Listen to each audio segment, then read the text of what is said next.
Hey, sports Obama. So one come on one to my President Mahama near to forcing or more my own. A bay on one. Someone who not from phone near come Ghana Hanum. I feel the Ghana for moon. Yempel Robin Peter to pay Paul Bia. What to do? Say a budget tour. Ye kaka we no anadwona o ma passe. Mami ma akwaba emfa umbra Ghana SM TV GHS so wo frame adwoa searching.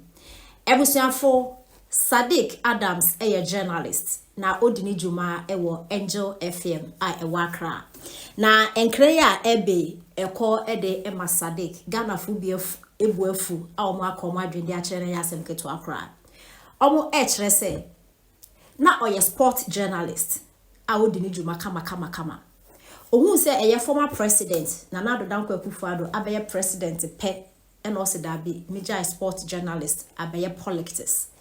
Na Adam Saddick when it comes to your friend say journalism na ordinate to sports oyade about the politics so oyade papa na Ghana fu bi HS or hypocrite because abra NPP for was so omutumi kosa eye galamse nsu bi ebetena Angel FM twabo na nado Nendod Levy aba and Ghana fu chese nsema Adam Saddick ekai drawing a former president Nana Addo Dankwa Akufo-Addo ne term enya asem keto Accra na ende na Ghana fu HSS na Nana Addo na de oye campaign man no aba onye di no follow no de odi bebe bi onye di na yentine because omo ina aka ho na ende en social Ghana fu bi HSS omo kom no omo ekom na de ntina Ghana fu ekase ebusuafo se endra Gekodai anyame ya adomo hwe ye nso ade pabitin ya yesore no ene nseme na me frame me nyasem keto Accra na ba ko e trend pa eye yano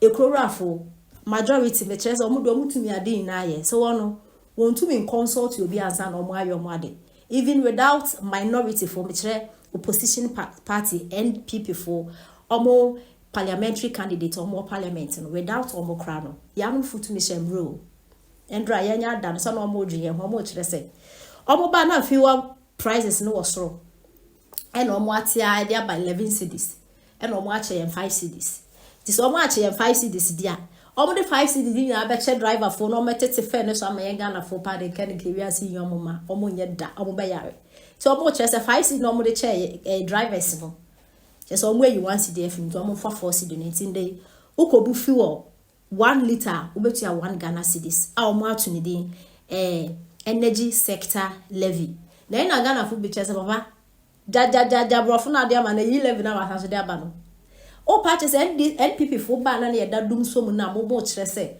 mo de friend say enyama ba ye be stop Dumsor nti na NPP fu Dumsor kakra bi ba omo personal multi asena e ba ne se na mo ba mditie mi ye light edu na mo purchase wo be de dey and the Ghana for a trouble and this is why as a good job which is almost a kill net by. Then some way better Adam Saddick and appear or China dream and what these shows were Angel FM, the political talk shows. The NTN some more day etuja. The NTN reply a Ghana food so a day I'm so a hypocrite. Hey, sports Obama. So one come on one to my President Mahama near to forcing or more my own. A bay on one. Someone who not from phone and near come Ghana Hanum. I feel the Ghana for moon. I drove a for moon soliu. I feel a moon. And then I'm a pack a car. Young tope true and from good moon baby. I'm sorry, I'm a bit track mako. Meduma, become a Duma, Metikemu, Nameko. Me pona me bar, Ombeludu, Pukwasi Street, Tensi, Namaba. On said we are city. You catch them say ye live in a honour, ye live in and support to a bank.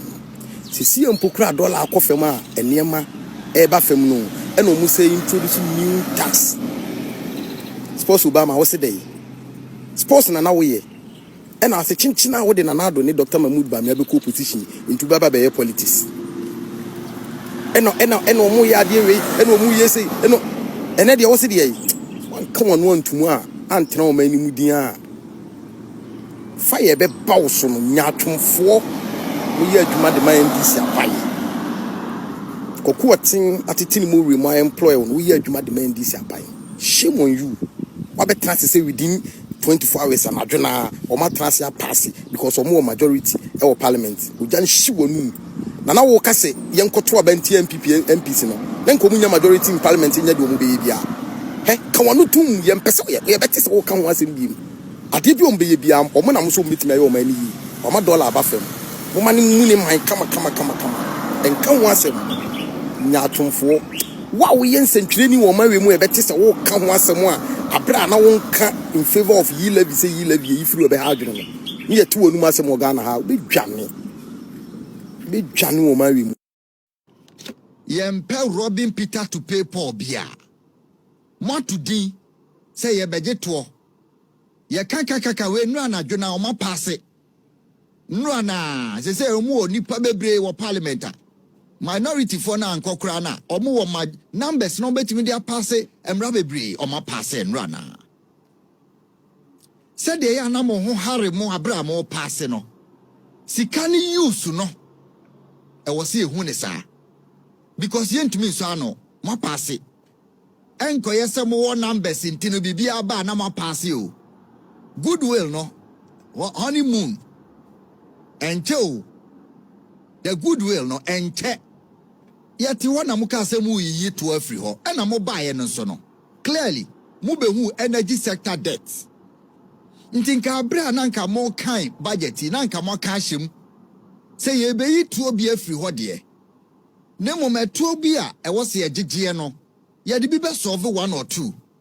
especially energy sector na energy sector debt e wo ho no yentumi enka se ye levy afri ho ye we afri ho ye bibia afri ho e wa abra yentumi fato bi ama ntinka wo budget no ananka Ghana for started prepare omo ho say oh ye we nyina afri ho no we are preparing ourselves to pay this nti mama eniama sabi MPP supporters beka enya mo ade tantan mama ade a NDC supporters beka no enya mo say oh omo nko ana hwe say o man no ye wo 1.7 to 2 million voters bia omania bie they don't enya agoro na yedio yani mudi nkomo chire mu say Dr. Bawumia de agoro chire bagana no na enya politics ne yeyo ene time and the realities of governance I confirm ansem na na ye ka kire mo because those useless NDC government gains are making in the last 5 months CDI appreciate